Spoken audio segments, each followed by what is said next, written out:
কংগ্রেসের দাদাগিরিতে আপত্তি, কেন্দ্রের তৃতীয় ফ্রন্টের সরকার গঠনের চেষ্টায় অভিষেকরা।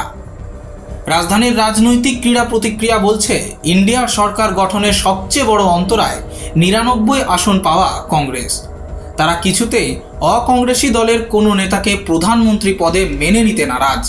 সেই দাদাগিরিতে অতিষ্ঠ একাধিক আঞ্চলিক দল, কিন্তু বিজেপিকে রুখতে বেশ কিছু আঞ্চলিক দল একবার চেষ্টা করে দেখতে প্রস্তুত।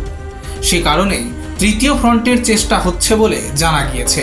সূত্রের খবর, নীতিশ কুমারকে প্রধানমন্ত্রী পদ অফার করা হবে এবং এন চন্দ্রবাবু নাইডু এনডিএর কাছে যে শর্ত রেখেছেন, স্পিকার পদ, গুরুত্বপূর্ণ মন্ত্র এবং অন্ধ্রপ্রদেশের স্পেশাল স্ট্যাটাস, তৃতীয় ফ্রন্ট মেনে নিতে পারে বা দরাদরি চলতে পারে। Bureau report, express news.